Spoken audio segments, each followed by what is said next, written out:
Hi. Good morning, good morning, good morning.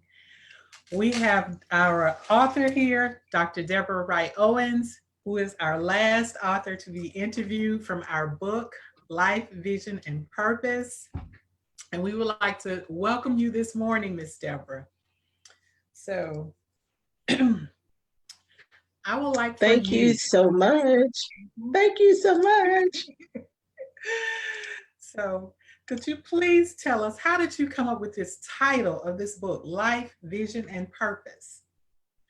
Well, Sarah, the topics that we've written about in the book, life, vision, and purpose, to me, those topics encompass our very existence. You know, we are alive, we have life, we have vision, and there's a purpose for our existence. So to me, those three topics are well rounded in defining who we are as human beings. So that's how I came up with the title of the book, Life, Okay. Vision, And Purpose. purpose. Okay. Yes, life, vision, purpose. It sums up to me those three words, those three topics sum up who we are as human beings. Okay. Even though all humans, might not be clear on what their vision is, or may not yet know what their purpose is, but eventually we'll all be on track. How about that? How about that? Okay. Okay. So for the listening audience, could you please give us a little background of who you are and how did you get started? Well, I am Dr. Debra Wright Owens. I guess if you want to talk about how I got started from my very beginnings, born and raised in Mississippi, a little small town in Mississippi, Ruleville, Mississippi. I don't know if anyone listening have even heard of Ruleville, Mississippi before, but it's a very small town. Grew up a country girl, as I mentioned in the book, and grew up never really given a lot of thought to the direction that I wanted to go in, at least not as a young, young child. But I will say that my steps have been ordered by the Lord Okay. for my entire life, and they are continually ordered by the Lord. So I'm just walking out my life, you know, uh, pursuing my vision, the direction that I believe I'm supposed to be going in uh, while I'm alive, and walking in purpose, the reason why I even exist. But I did grow up in a small town, Ruleville, Mississippi, and I ended up here in Georgia, actually by way of the military. Okay. I left Mississippi back in 1986 and joined the military, the Army, uh, and hadn't looked back per se as far as going back to Mississippi to live. And I did a couple of tours in the Army and ended up getting out of the military here in Georgia, Fort Benning. And I've been here in Georgia since 1994. So I would say that Georgia is truly or definitely my home now. So that's how I ended up here. And as far as, what I do or what I've uh, come to realize is that my purpose is what I've written about in the book, and I'll save that for later. We'll get to that. Okay, we'll get to that. Okay. Now, if people want to reach you, how are they able to reach you on social media?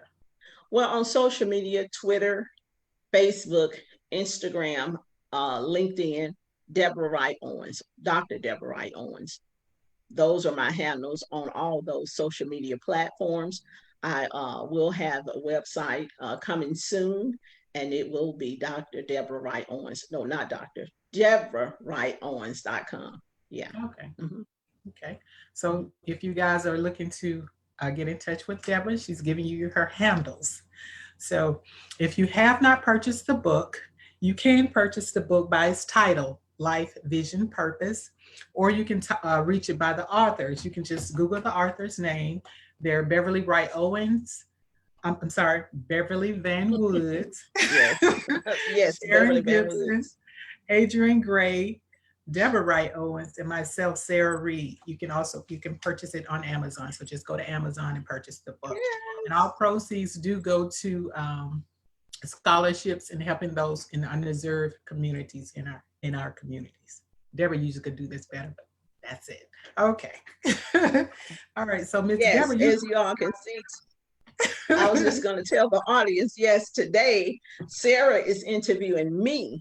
For those who have been following us, they may have seen me interviewing the other authors early on, but it's my turn now. So the tables have turned. So have at it, Sarah. yeah, I'm a little nervous, but we're gonna get there. Okay. So I noticed in your book on page 2, you talk about you're the founder of Encore Empowerment Mm-hmm. International. Could you please tell us the unique, first of all, it's a unique name. And just give us an idea what it's about, what's your business about. Well, Encore Empowerment International, founded by myself, as you said, in 2009. Actually, the name has changed over the years. Initially, it was Innovative Advisory Group, and the direction was more along the lines of what I do in my profession. Labor relations, mediation, arbitration, and things of that nature. But as I started to realize what my purpose is, then the name of my company evolved as well. And I think my God given, well, I know my God given purpose is to inform, inspire, and empower individuals. So that's where the empowerment portion came from. As far as the encore empowerment, you think about if you go to a stage play or a concert or whatever, they say encore, encore, and that's like an additional or a repeat of the performance or an additional performance. They close the curtain if you're at a stage play and everybody's standing up and clapping. They like, we want more, we want more, we Right. want more. So whoever the performer is may come back out and give more Okay. or an additional performance. So I say that to say that encore empowerment is about giving more, empowering more, just going up another level or two, as opposed to the standard, taking it a level higher. So Hmm. that's how I came up with the name. Very interesting. Very So interesting. basically, your name evolved Right. from the Yeah. initial title to the creation of your Encore Empowerment. That's a Yeah. very good analogy. I Yes. appreciate that. I didn't Yeah. know It that, so I it it, appreciate it that. evolved. It evolved. Yeah. Yes. Okay. Okay. And so I'm continuing. I'm going through the book and picking out parts that I'm a little more curious about. And Okay. Okay. so on page 3, you talk about not fitting the pattern of being divorced. So could you talk about the pattern? What did the pattern initially mean for you, of what it was to Well, be? the the point behind that part that I wrote about in the book is that when I grew up as a young girl, Mhm. I grew up with morals and values and always considered myself to just be this really good person, you know.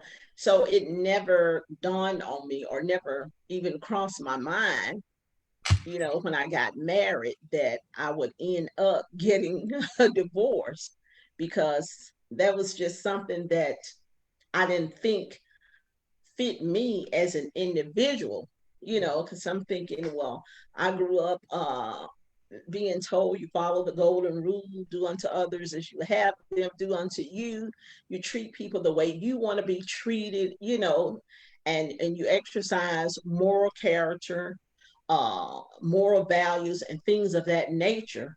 And I guess because that was my mindset, divorce was just never something that I even thought would happen to me. So that's what I mean when I said I didn't think I fit the pattern of someone being divorced, or someone who would get divorced. If that makes Does that make sense?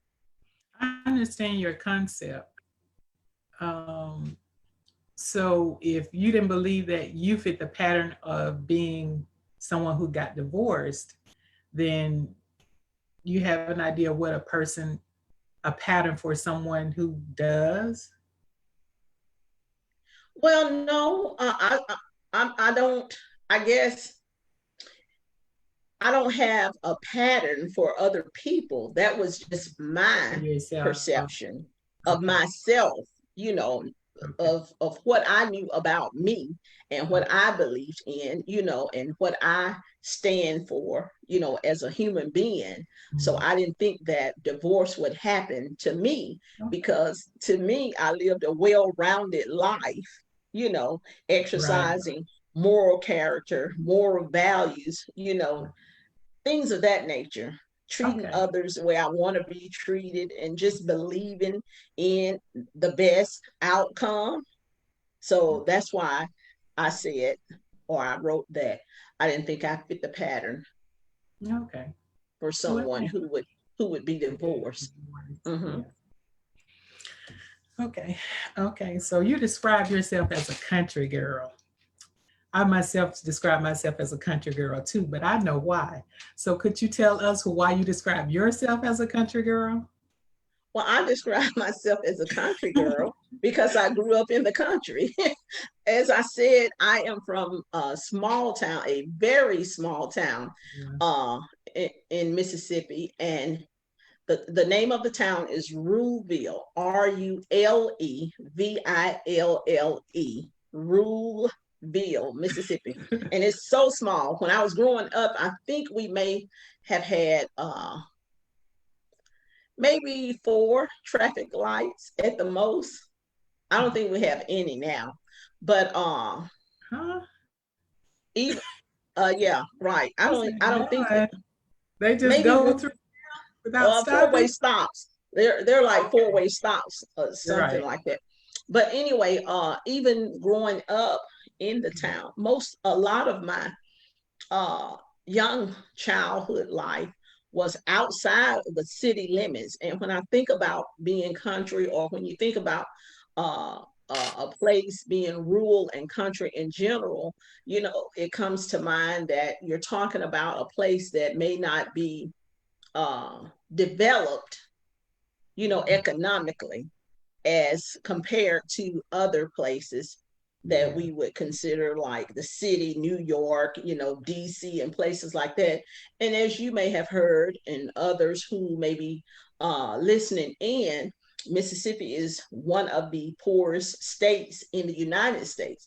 So it is country in comparison to other states in the United States. And even with it being country or rural when compared to other states, underdeveloped, disadvantaged, and things of that nature, even in my little small town, I was outside of the city limits for a great part of the time that I was growing up as a child there. So that's what I mean, country. And when you think about country, you hear people, when I joined the military, people joked all the time. And my roommate, and we'll talk about her, she said, "Oh, you're so country," because she was from Queens, New York. So she had Okay. So street she been smarts, and there. she had been exposed to things that were more, developed than I had, coming from the small town, where I'm from. So people laugh, and they make jokes when you're from the South. And even here in Atlanta, in Georgia, you go to New York, some people say, they ask you where you're from, and you say, "Well, I'm from Atlanta," and they say, "Oh, you from the South, you country." So even Atlanta, even though it's developed, economically, Yeah. people in New York would consider people from Atlanta to be country to a certain extent. Yeah. But when I say country, I mean like country, born in one of the poorest states in the United States, and then growing up not really knowing about things that were developed in other parts of the United States. I grew up in the country, I ran through bare feet through the summer. During the summertime, I ran bare feet. Uh, you know, um, I ran down to the riverbank and went underneath the bridge, and fished and sat and watched the birds fly across the sky, watch the sky, the clouds in the sky, move and all of that. Just things that people in the deep South do. So that's what I mean when I say that I'm country, and I have a country accent as well. So I'm a country girl. Say I that think again. there's a quality of life for people who are raised outside of the city areas. Mm-hmm. I know for me, I feel a certain quality of life compared to people who are raised in city areas, because a lot of it, people don't get a chance to experience some of the things that we got a chance to experience Right. being outside of the city, and it's not that being a country girl makes you any slower than Right. anybody else. But in their mentality, because they're raised in the city life, they know a few more tricks than we did, but it's Right. still about the quality of life that you have to offer. Yeah, and I agree. Being from the South, things moved at a slower pace, Exactly. and of course the city is fast paced.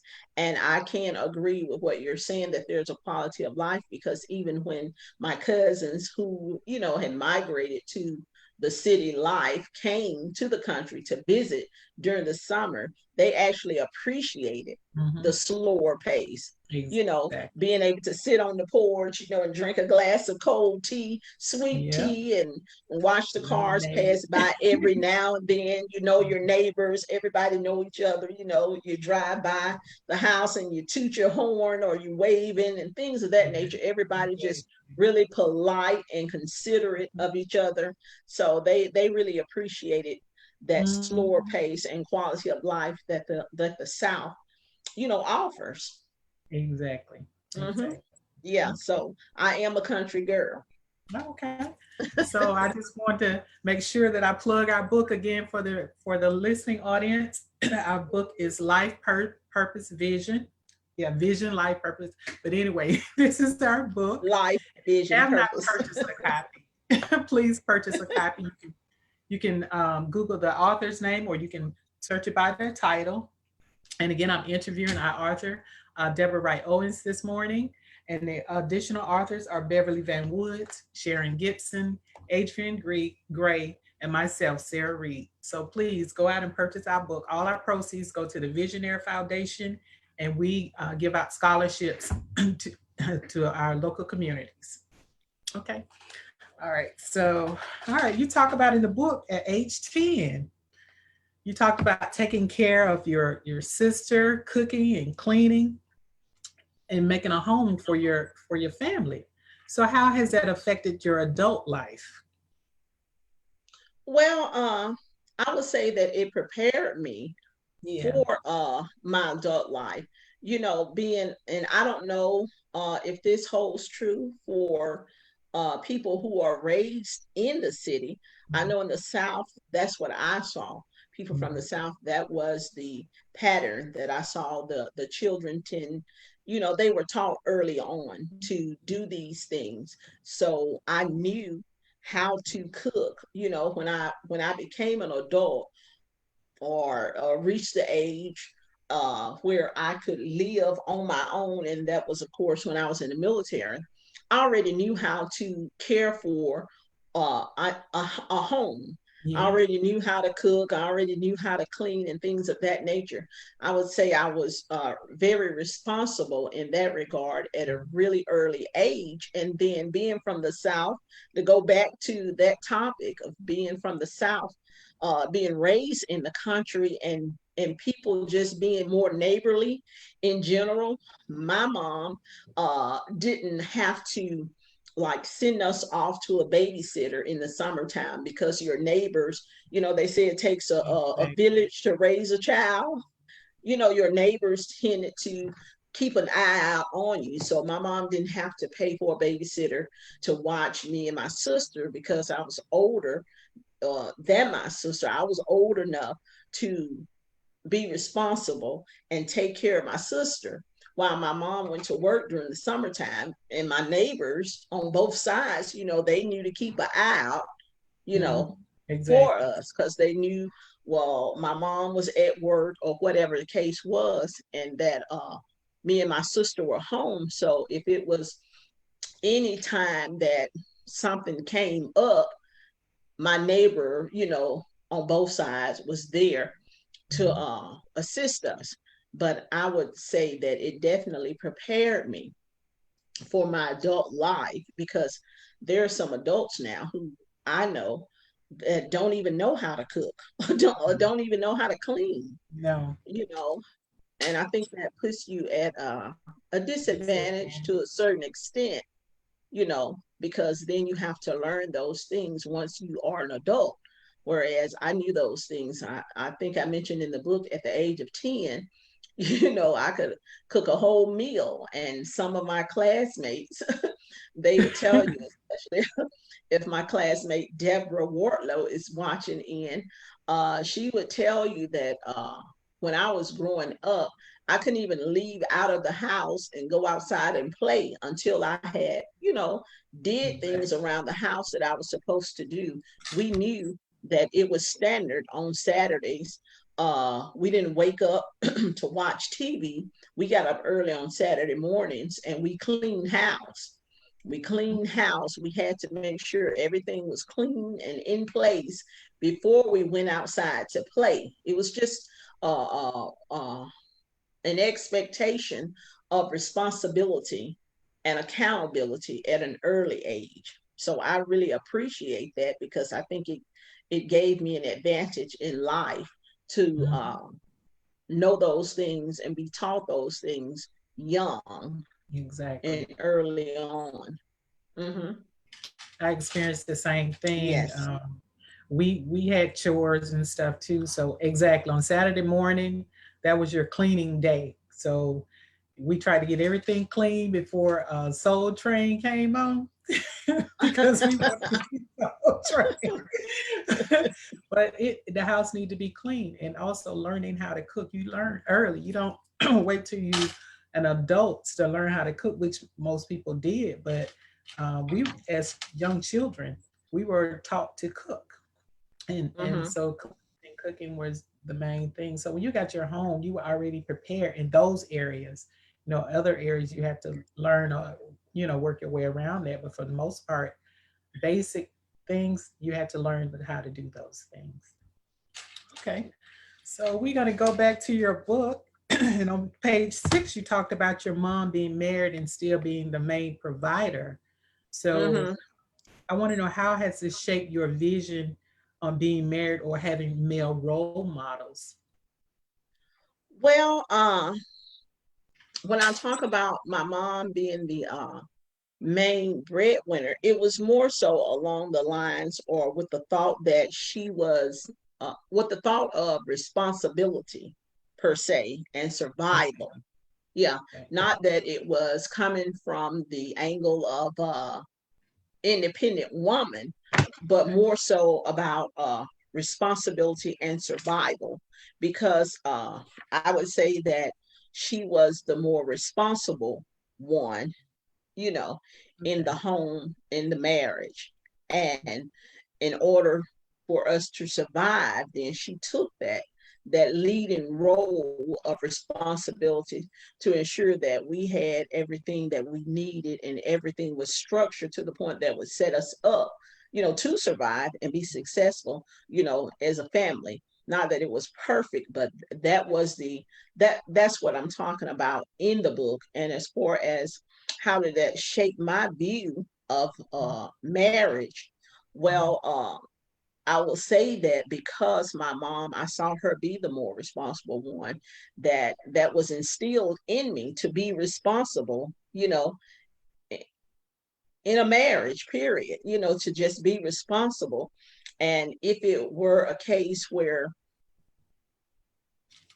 the my husband was not responsible, then I knew what I needed to do to ensure that the family, didn't cave in per se, as far as the structure.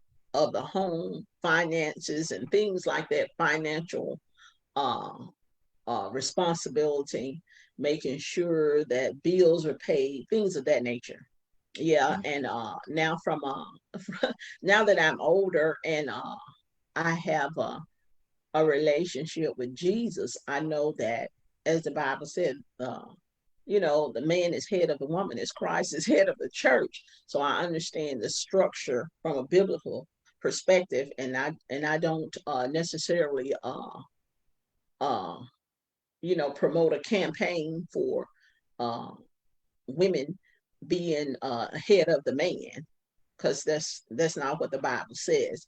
So I definitely believe in implementing biblical principles and what the Bible says into marriage and the household. But what I write about in the book, I'm talking about my mom was the more responsible one who took care of the bills. She was more responsible with money. She was more responsible with paying bills and just making sure that the household ran as a home. Yeah.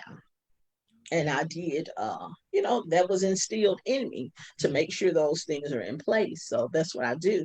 And of course, now that I'm single, I run a household as a single or divorced, uh, you know, individual. Mm-hmm. Okay. Okay. So that's good because a lot of times we know our weaknesses, our strengths, and if you're stronger in one area and someone is weaker, not as strong in that area, and it's good to Right, have a balance. So it's good to right, balance things out. exactly, With that. exactly. Mm-hmm. Okay.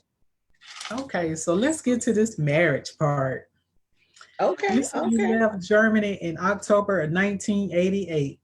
Uh-huh. And Yes. by September of 1989, Mm-hmm. less than 11 months, you were engaged. Yes. Tell us about this engagement, this courtship, this marriage.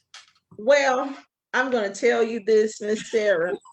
I was young, okay?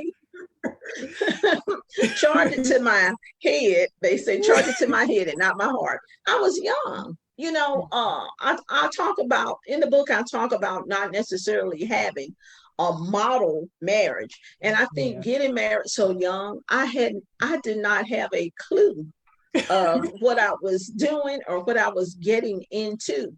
Now, I will tell you this, 11 months, I don't think that was a short period of time. I think that was a long period of time because I know people who get engaged and married, in 6 months or less. So, but when I got married, yeah, it was 11 months and I just didn't have a clue. I was young. I was young, didn't have any type of knowledge or wisdom or anything like that. I just, what they say, what's the show that comes on, say yes to the dress? I said yes to the proposal. Yeah, I said yes to the proposal, and that was it. And hey, in 11 months, I was married.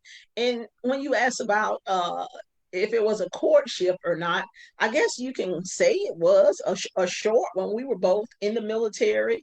I met my ex-husband in the military, and actually, it was interesting how we met. I met him through um, someone else that was in my unit, and we ended up talking. Really wasn't even interested, and it's so funny because I really wasn't even interested in getting married, but I ended up married. That's the weirdest thing. Mhm. And that was because I was so naive and green.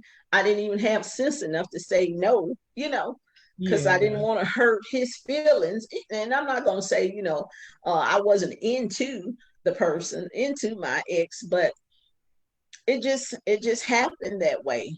And you live and you learn.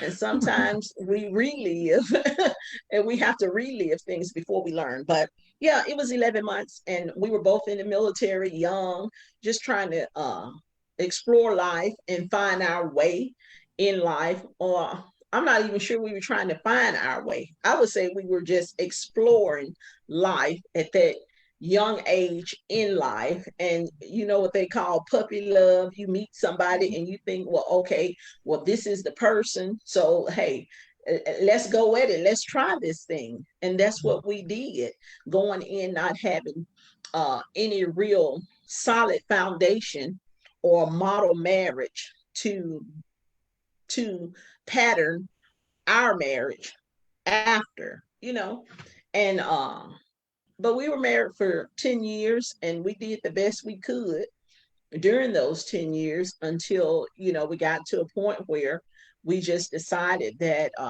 it wasn't working, and that the best thing to do was to go our separate ways, because we were not, I guess, even willing to do what it takes or do what it took to maintain at that age.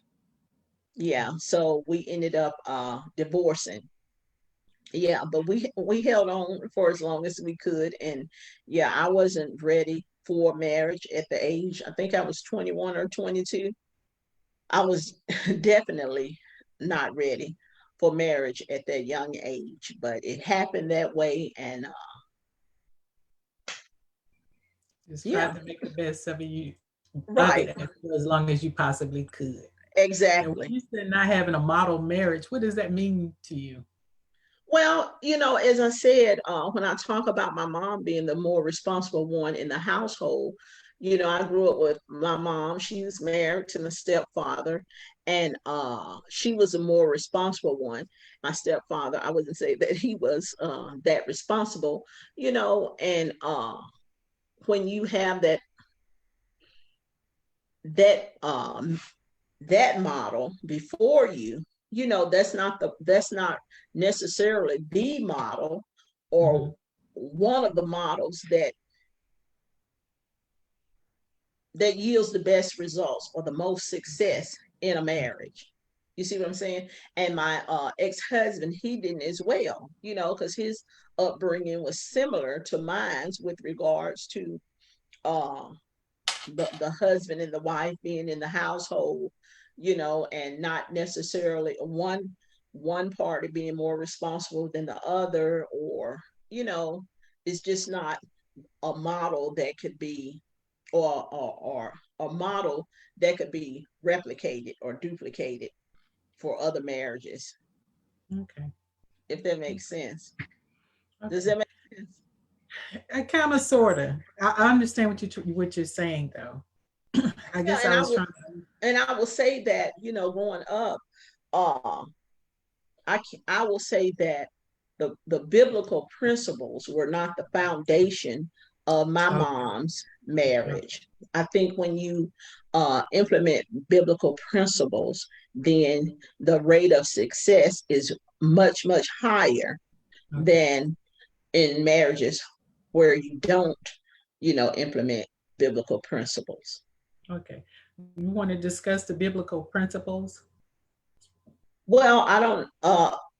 What the Bible says, the Uh man huh. is head of the woman, is Christ is head of the church, and the Bible talks about, the wife and the husband and their roles, things of that nature. And Hmm. see, in my mind, and I think about when I got married, I wasn't thinking about, what the Bible said about marriage. I didn't even know what the Bible said about marriage when I got married at the age of 22. My marriage was based upon my upbringing. That's what, I implemented into my marriage, my upbringing, and my ex-husband did the same. And unfortunately, although our upbringings were similar, the differences were enough that would eventually cause us to get divorced.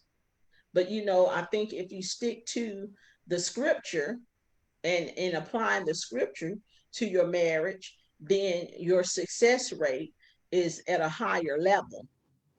Because when people grow up differently, they have different views about life, different perspectives about marriage, and sometimes those differences can outweigh the positive and result in divorce. And I think that's what happened. I know that's what happened in my case. Okay. Mhm. So I'm hearing that basically, if most people follow the biblical principles, the success of their marriage would more than likely um, be successful. That's Yeah. what I'm hearing. Because I never, Uh, I thought about, okay, so if there's no model for marriage, what is a good way to indicate that you'll have a successful marriage? And so from hearing from you, basically, if you stay to following the biblical principles, more than likely you will have a successful marriage. And so that's very good analogy, Deborah. I really appreciate that. no, Um, you're welcome. You're because I welcome. was struggling to find out, uh, find out information on that as well. So, woo-hoo. So anyway, if you're tuned in and and you want to continue reading our book is Life, Vision, and Purpose. You can search it by the title or you can search it by the authors, which is Beverly Van Wood, Sharon Gibson, Debra Wright Owens, and myself, Sarah Reid, and Adrian Gray. I don't want to forget Adrian. And so you can search it by the title. All the proceeds go to our Visionary Foundation, which we fund scholarships and for those who are underserved in our local communities. All right, so we'll move right along. Oh, I like the part about you discussing settling in the book. Hmm. And so you uh, gave us an analogy of what settling really is. Could you break it down for us? Well, I think settling is just resolving to less than a Mhm. level less than or state of less than what you are capable of what you deserve. We settle, and I think it starts in our mind, how we think Hmm. in our mind. You resolve to, well, this is where this is the most that I'm going to accept, or this is what Mhm. I'm going to accept. And a lot of times it could be because you're comfortable, you know, at that point, and you don't want to do more, or you don't, or it could be that you don't think that you can do more for whatever reason, or it could be that you don't, or you're afraid to even try and do more. So you settle for where you are, or the basic or less than what you deserve or what you're capable of. Hmm. I know I've settled for several things in my life. Um, Yeah. and I think most of us do. But I think Mm-hmm. when you become aware of the fact that you're settling, that's when you decide no more. You know what I mean? So it's almost like once you can identify that that's what you've done, then you try to do better. And I think settling, most people have settled for something that is less than what they expect out of life. So, Right, right. A lot of times people want more, but they don't want to put in the work to mhm, get more. And then right. sometimes it could just be a matter of people not having the information, not even knowing Oh, that's that, true. right, that there is more, or knowing the way to go about getting or doing more. A lot of times it's simply a lack of knowledge and exposure to more information. If you think, if you're only exposed to a limited amount of uh, resources, and you're not aware that more resources are available to you, then in a sense you settle just for what you have access to, because you don't know that there is more, or you're not exposed to more. Exactly. So, so anyway, when I find out, when I get new information, which you always offer, Hmm. I act on it because a lot of times I don't know, and when you don't Right. know, you know what I mean. And so when you tell me that you have access to this and to that or whatever, and it makes me like, oh wow, cool, and I'll do it because I know now I have more information. Now I have something to guide me, and so Right. think having that information really helps. Okay. Right. Yeah. Yeah. And that's one of the things that, you and I have talked about, as well as the other ladies, Mhm. that stop by my office or have those Yeah. encounters with me from time to time. That I know that part of my purpose is to share information, with individuals, because a lot of times people are not advancing because they don't have the information, or they're not aware. Yeah. For example, when you talked, when I interviewed you, you talked about the your business with the staging and the event planning. And I remember the day you came into my office and you were talking about, I don't even know how the subject came up about the event planning. And just because I had information about an event planning course and shared that information with you, then here we are a year or so later, a year or two later, and you've completed the event planning certification, and Mhm. and now running a successful event planning business, Mhm. all from information that I shared. Yeah. Right. Hmm. So it works. It definitely works for me. Yep. So this is a topic that I looked in your book, and you talked about, you introduced your grandfather to us on page 8, Hmm. and the impact that he had on you and your family's life. And basically, he's an adult. He's in the South, and there was a tragedy in your mom's family, and he stepped in as a father. Could you please discuss that with us? Well, yeah, when I talk about my granddad, I just think of a pillar of strength and authority. I spent a lot of time with my grandfather when I was young, really young. I think I may have stayed with my grandfather from like the age of maybe 1 to 5. I Okay. actually lived with my grandfather, and even after the age of 5, I spent a lot of time with my grandfather. I would go to my grandfather's house every weekend. He would pick me up every weekend. But as I said, when I think about him, I think about strength. I think of a pillar of strength and authority. My grandfather could not read and write, but he could do everything, if that makes Exactly. sense. Yes. He was one to just do everything. He knew how to build anything. He knew how to uh, raise anything, as far as crop, garden, whatever. And he had a great reputation alone. I remember going to the bank with my grandfather when I was a little girl, and he didn't know how to write, and he would sign his name with an X, and they would give him a loan just on his name alone. Mhm. Do you understand what I'm saying? Understand. Everybody in the bank knew my grandfather. That's the type of man that he was. And when I talk about in the book, uh, of my grandfather, my biological grandfather and biological grandmother's children. There were 7 girls and 2 boys, between the two of them. And my grandmother, my biological grandmother, I never met, because she passed 2 weeks after my youngest aunt was born. And this was 4 years before I came along, before I even entered, the scene. But my grandfather told the story of how, when my grandma passed away, him having those 7 girls and 2 boys, being from the country, from the deep South, there were people around, in the country that knew them.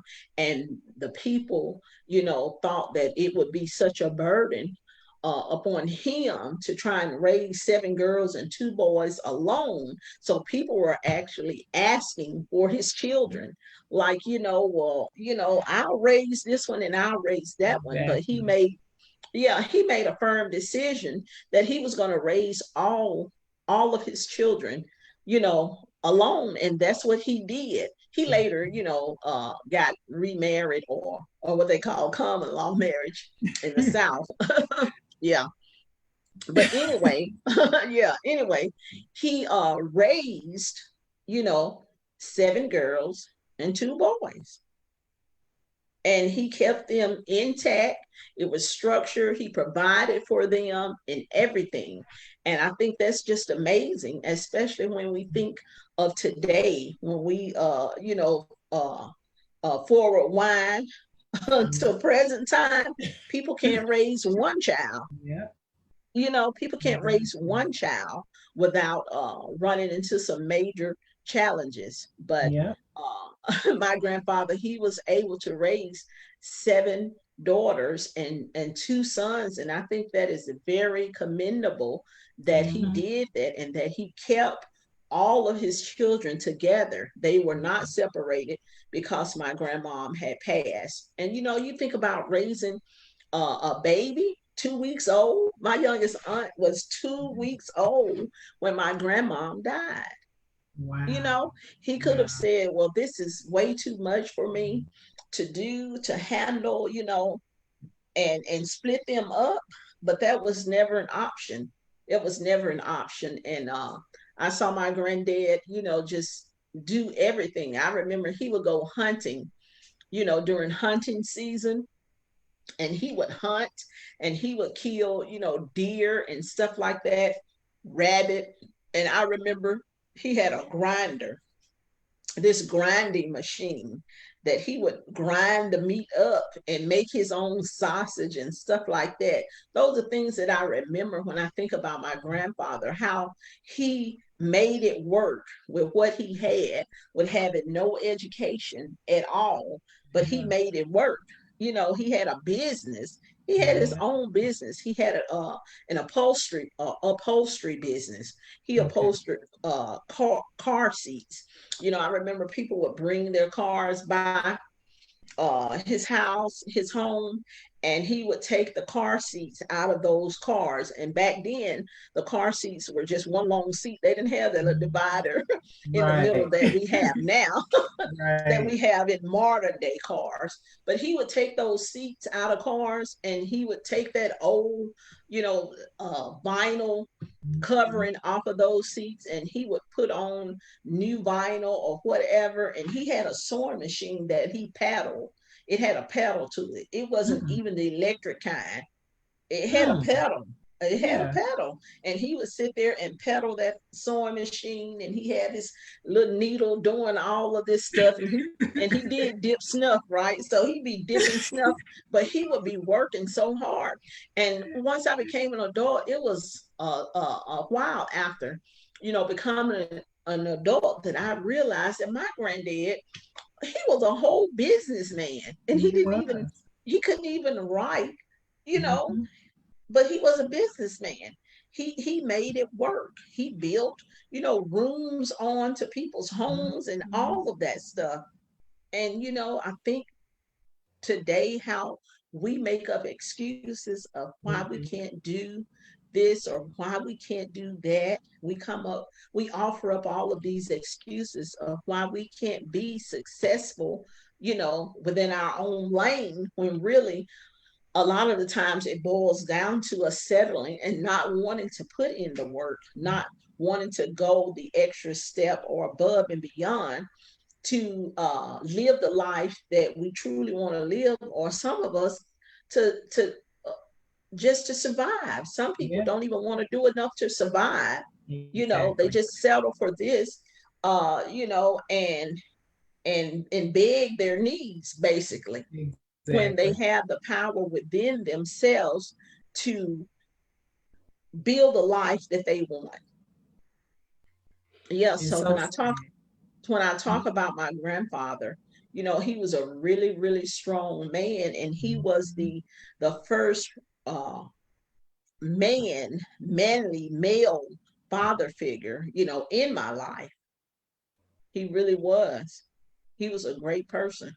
He was Wow. mean now. He was mean, but he was a great Well, person.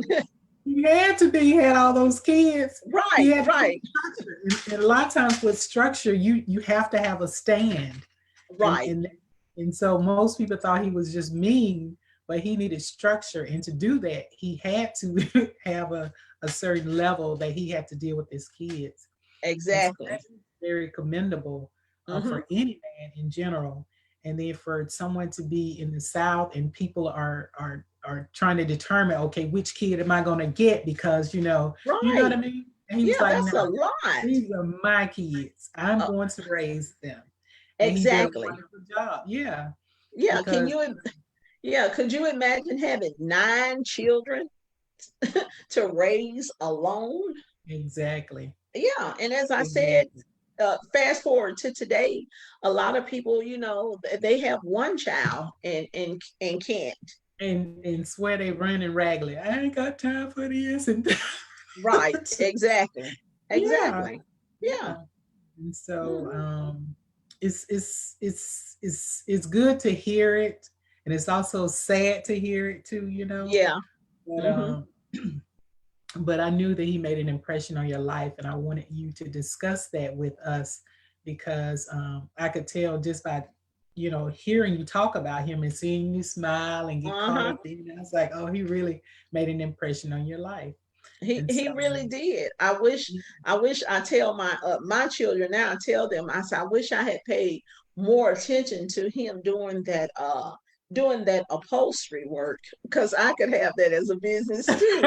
But unfortunately, even though I was sitting there watching him a lot of times, do his upholstery work, I guess I just didn't retain that. I wasn't paying close enough right, right, attention to do that. But I do have one aunt, my aunt Sandra. I think she does upholstery work. okay, So it is pass one, down. right? Okay, Yeah. Hmm. okay, so that's good to hear. Wow, Yes. thank you for discussing You're that with welcome. You're welcome. okay. When the journey begins, that's what you talk about in your book. I'm curious, did you keep up with Jocelyn, whom you met in the military? Have you you kept know, up with her? no, I have not. For a while I did, but it kind of just faded Yeah. away. Yeah, my roommate, and I mentioned her early on in the interview. She was really interesting. She was from Queens, New York, and she was fast paced. She was used to the fast life. And here I am. This is my first time really away from home. I joined the military, attended basic training in AIT at Fort Jackson, South Carolina. So that was probably about 4 or 5 months. I joined the military in June of 1986. And I think I finished up basic and AIT combined, had to be like September, October of 86. So by November, December, I was in Stuttgart, Germany. So I never really been away from home before. So all of this is new to me. New, I'm like, new. oh my God, what have I gotten myself into? Here I am, this person who grew up living this sheltered life. And now here I am on the other side of the world, away from my mom, my family. But anyway, Jocelyn ended up being my roommate, and she's fast paced. And I tell you, she would drag me around everywhere she went, and trying to teach me the ropes and stuff. And she would often, she would often refer to me and say, "Girl, you so country, you so slow. You gotta think quick. You gotta think quick." And she was a piece of work. She really was a piece of work. But I will say that it was almost like she took on the role of being my bigger sister in a sense in the military. She Yeah, kind of looked out for me because yeah. she realized that I was what they call Gullible. yeah, gullible and naive, and a lot of stuff that I didn't know. A lot of things that people said and did went straight over my head because I'm a country girl, and I just had not been exposed to those type of things, or Right. that type of information. So a lot of stuff I had no clue what the people were talking about. So she kind of took me under her wings, basically, and she was gonna, you know, show me how to wheel and deal per se. And she took on that role as a big sister, and she Okay. watched out for me when we were in the military. And I will say, just from watching her, that I did learn to speak up, Hmm. because I was very timid when I joined the military, having grown up being, just real reserved per se. I was very timid and somewhat shy. So she taught me how to open my mouth and kind of just, voice what I was feeling, just to Yeah. express myself in general. But I did not keep up with her once I left Germany. You go to another military base and you meet other people, such and so forth. It was probably 10 years or so back, with the advancements in social media. I did look her up Mhm. on social media and I see that she is doing well. So Okay. yeah, I was happy to see that, but we didn't keep in touch. But she did leave a lasting impression on me, for the time that I did know her and the time that we spent together in the military. She left a lasting impression on me because to me, my being roommates with her kind Mhm. of showed me or that how you can be from two different parts of the world and how we talked about me being country, how I can live life or I had lived life at such a slow pace. And Mhm. here she was, you know, had lived life at a fast pace. She knew all this stuff that I had no clue about. You know what I'm saying? She really Yeah. did. She knew things that I didn't even, I didn't even know exist, didn't even think they existed. She knew stuff. And that's the difference in the country life, the southern life, as opposed to the fast-paced city life. That's what I got Right. Right. from my time, with her in the military as my roommate. Yeah, Okay. she left a lasting impression on me. That's for sure, and in a good way. Not saying in a bad way. Okay. Hmm. All right.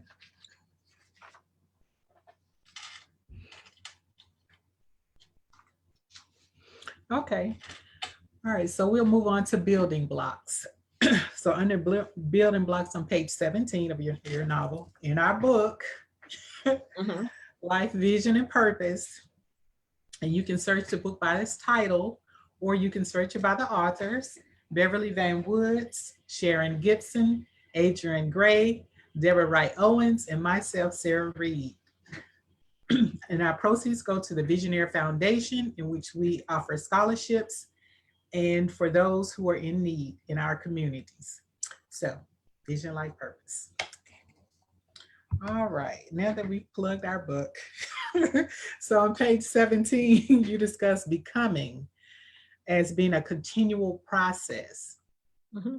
Could you give us a little more depth as to what you mean by that?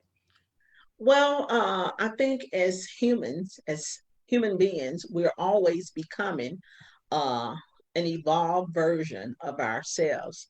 Mhm. We're always becoming, and it's based on our interactions, daily interactions with others, other human beings, or exposure to different information, different experiences. We're always becoming uh, a greater version of who we were initially, or from the time that we were born. We're always becoming more or someone different. We're always evolving. Mhm. Like at the age of 10, I was Deborah Wright at Mhm. that age. But now I'm Debra Wright Owens at this age, and I've evolved to who I am today. And through that period of time, I've had experiences, with different people and interactions with different people. I've been exposed to different environments. I've gain more or different knowledge, more information. So all of those things help shape us into who we are becoming. We're always becoming a different version of ourselves. As long as we're alive, I think we're becoming like Mhm. from this day forward, like what we're doing today, we're Mhm. gaining information. We're sharing information. We're interacting with different people. We're being exposed to different situations and circumstances that will shape who we will be tomorrow, next week, next month, next year. So that's what I mean when I say we're always becoming or evolving into uh, a different version of who we are at the present time. Wow. Well, Mm-hmm. thank you. Wow. You're Wow. Um, One of the things I noticed in your discussions, or we've talked about briefly today, is your relationship with God. welcome. And so, explain to me, what does His presence mean in your life? Well, God's presence in my life means the source. To me, God is the source of my very existence, of my vision, the direction that I'm going in, and my purpose, the Mhm. reason why I exist. That's the Oh, way I like to sum it up, the source of me, the source of who I am, why I am, and where I'm going, if that okay. makes sense. That Yeah. makes sense. Thank Uh-huh. you. And I can say that I can truly see or the difference in my life now that I have a solid uh, foundation, a solid relationship with God, as opposed to when I didn't. Now, I mentioned uh, a while back when we were talking about marriage, Mm-hmm. and I said that when I got married at the age of 22, I didn't know anything about the principles, biblical principles, and things of that nature. But now that I do, I know that okay, it would be different, you know, Mm-hmm. Mm-hmm. a marriage with God would be different than a marriage without God. And I think the same for life in general. My life is different because God is my source. I know that God is my source. He's the source of my existence, the source of my being, period. My vision, my purpose, and everything. So my life is more productive than it was I hear. Mhm. before I realized that. I listen to when people say, as long as you have God in your marriage. And I never really understood that until we started having this conversation. Mm-hmm, And you talked about the principles being in it. And so, and I've been married and divorced too, as well. So I mm-hmm, know that if I were to enter marriage again, I will make sure that God is in it. mm-hmm. Um, because marriage is not something that you take lightly. I think when I was young, like yourself, I got married, and I didn't think about it. My motto was, well, my parents are divorced, so if it doesn't work, I can always get a divorce. Mm-hmm. And so I guess having knowing that if you have the principles in your marriage, and you're attempting to follow that model, then you should be fine. And so I really appreciate that. Knowing the difference now than I did when I got married, that I'm in a better place. Yeah. So I appreciate that. Okay, Mm-hmm. so you talked about the meaning of vision. So you give us a description from a biblical analysis, and you went on to describe vision in action. So, for Mm-hmm. those of us who've not purchased the book, could you please give us the concepts of vision? Well, vision simplified is just basically the direction in which you're going. Where do you see yourself going? Short term, long term. Okay. Where do you see yourself at down the road? What do you see yourself doing? Where do it's direction. Vision is direction. Okay. This, you visualize in your mind, okay, this is what, October 17th, 2020. Where do I see myself at December 31st, 2020? Where do I see myself at first quarter in 2021? What direction am I going to go in? And then when you talk about vision and action, action is a process by which I'm going to pursue this direction. Action, is a plan, it's a process. What steps am I going to take? What's my plan to get from where I am right now to the direction to where I see down the road? So, for years, and still today, there was a lot of the vision boards were a big trend, and I think they still may be now, not quite sure. But I remember having this aha moment. I'm like, okay, well, it's all good and well to put all of these pictures on a vision board. This is what I want to do, this is where I want to be, you know, 3 months, 6 months, a year, or whatever. Okay, but what are you going to do to get to, what you see down the road, or where you want to be next year, this time? What action are you going to take? So, vision is more than just seeing the direction. It's what action are you going to take to travel that direction to reach that end goal. So you have to take the vision beyond the vision board or beyond the visual of what you see, and add actionable steps or process that's going to get you to that place where you want to be. That's going to get you the results. That's going to get you to that point of manifestation of that goal, that vision that you see. Oh, wow. Okay, so not only does it have to be something that you mentally describe for yourself, but you also have to be able to write that down, and then you have to take that step. Right. Right. Okay.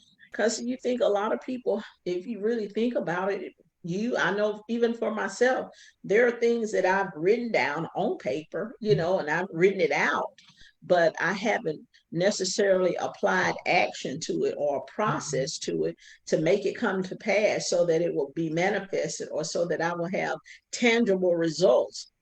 So you don't want to just have a vision but not have a course of action or a plan to reach that vision. Mhm. You got to add action to it. Exactly. So that's the concept behind vision in action, taking the And you vision gave beyond the vision board, yeah, activating the vision. Mhm. you gave a great analogy in the book where we talked about fear. Mhm. You know, you talked about what fear really represents. Could you break down those acronyms for me? Well, the acronym, I don't know who is the creator of the acronym, but I'm sure many have heard it, or all. Fear, false evidence appearing real. And Real. that's basically what it is. When you think about fear, it's something that we've actually made up. That's not even real. It's not a reality. For whatever reason, we've come to this point where we hesitate on going forward, taking next steps, or pursuing life, pursuing vision, or anything, because we fear something that we know not of. It's not even Mhm. a reality, but Yeah. we're afraid. Fear sometimes freezes us in place. So we're basically frozen in place off of something that is not a reality. Mm.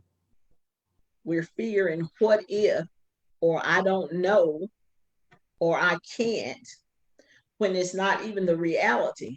How do you know that you can't if you haven't tried? So you're afraid and saying you can't, but you haven't even tried. So you are afraid of something that is not even a reality. Okay. And so, how do we change that mindset? like they say, do it afraid. That's the new thing now. You just do it afraid. Exactly. You just do Exactly. it afraid. And that's really the only way to overcome the fear, is to face it, you know, just to Yeah. face the fear, just face it. I might be afraid, but I'm going to do this anyway. Now, there, of course, there's the natural fear that warns us of danger, but that's a natural instinct, a natural human instinct.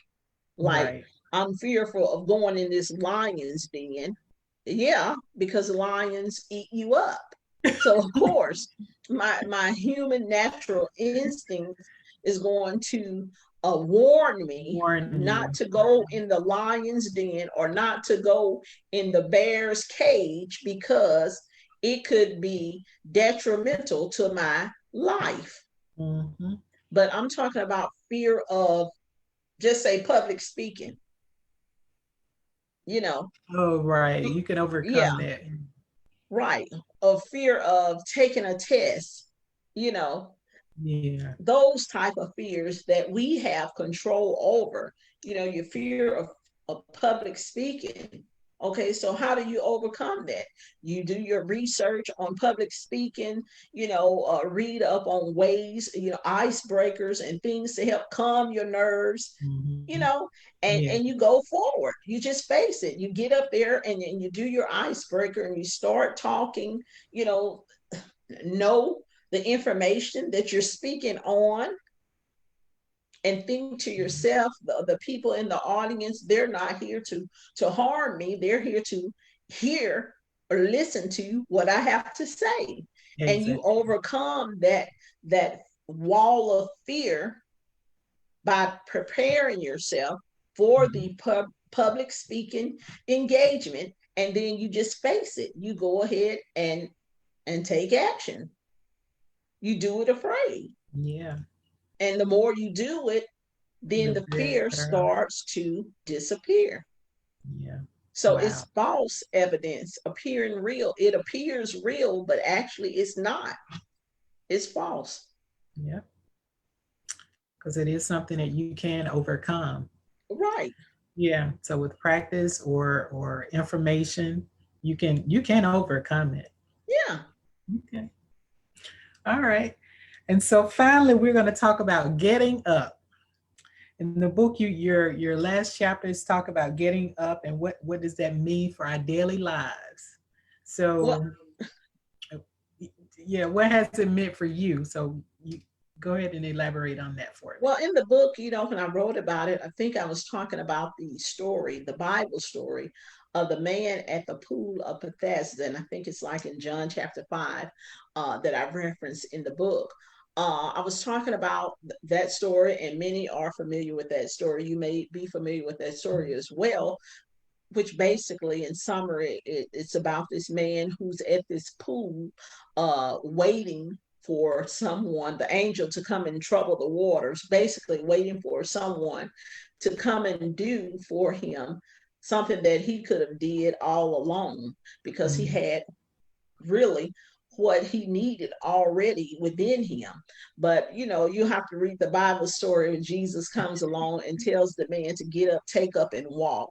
And when I Yeah. talk about that, in the book, the perspective in the book is that in life, a lot of times we're sitting and we're waiting for someone or something to come along and just turn everything around for us, when actually we have that power within ourselves to do that.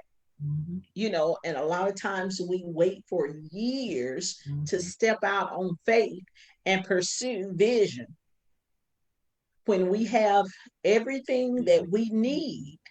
We're in a day and time now where there's really no excuse for us to be lying around unproductive, or not living the life or the vision or our purpose, because we're in an age of information. Google is the new online university. Anything you want to know, you might think you want to know, all you have to do is go to the internet and search it. YouTube has a video for everything. There is nothing you can't learn now. We're just in an information age.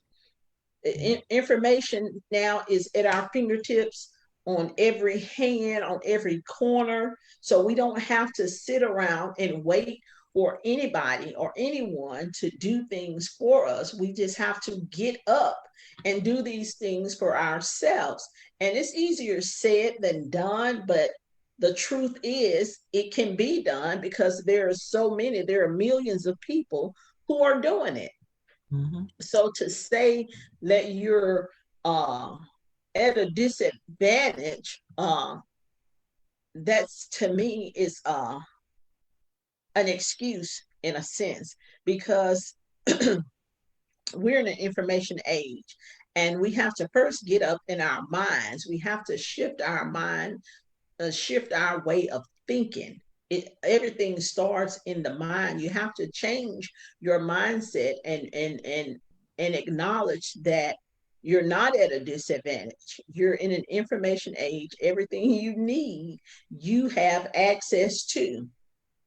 Exactly. And that you have to decide within yourself that you are going to take that step of faith.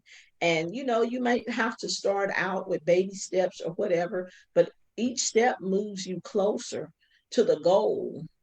Mm-hmm. You have to put in the work to get the results that you want out of life, because if you don't, then you end up living life just existing with no vision, no sense of direction of where you're going, not even knowing why you exist, not trying to discover your purpose or anything like that, and life is just passing you by. So Wow. when I say get up, I really mean get up in your mind first. And once you get up in your mind and shift your way of thinking, then you can get up physically and change your life. We all possess that ability to change our own life. And we don't have to sit around and wait for someone to do for us what we can do for ourselves. Yes. Amen. That's what I mean by And I, get up. yeah. So, wow. So again, I'm going to, of course, you've seen the title. It's Life, Vision, and Purpose. Mhm. And we have 5 visionary authors. And Miss Deborah actually interviewed 4 of us. So I'm interviewing her today. And you can search it by the title, or you can search it by um, the authors, which is Beverly Van Woods, Sharon Gibson, Adrienne Gray, Debra Wright Owens, and myself, Sarah Reid. And you can purchase the book, and all proceeds go to our Visionary Foundation, which we provide scholarships to people in our deserving communities. So, Deborah, I'm going to let you kind of give us the last words for today, because we are wrapping up. I know it's a little early because you normally talk a little longer, but we're going to wrap it up. So I'm going to let you give the last words to the viewing audience. You can tell us, first of all, how you can be reached, and then just give us an idea of what vision, life, and purpose means to you.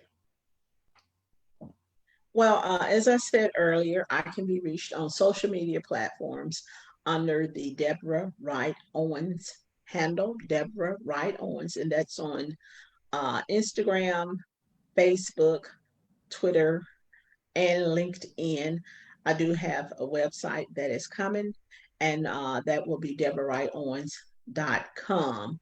As far as the book and the topic of the book, the topics that we have written about in the book, life, vision, purpose. I said early on, these 3 topics are personal to all human beings, and I think they are very important because our life is our existence. Our life is our very existence. And we only have one life. That's the thing. On this side of the dirt, we only have one life. So we need to know what direction we're going in, and vision revolves around direction. We definitely need to know what direction we're going in throughout our journey of life. And purpose, why do we exist?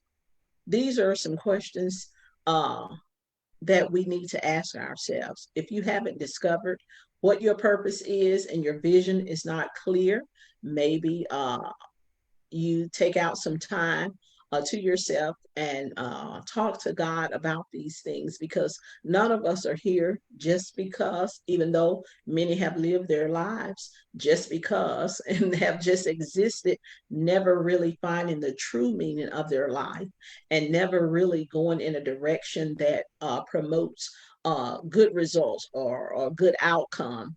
So that's why I thought it was important for us as the authors to share our perspectives in this book on these topics, because these are topics that all human beings encounter: life, vision, and purpose. These topics sums up the human existence, you know. So in closing, I would just say, hey, live life, walk in vision and purpose. Okay. Well, thank you for everyone who participated, who joined in, who texted in, who, let us know that you were a part of our community today. And so Thank with you. that being said, I'm going to say enjoy the rest of your day and thank you for tuning in. Thank you. Bye bye.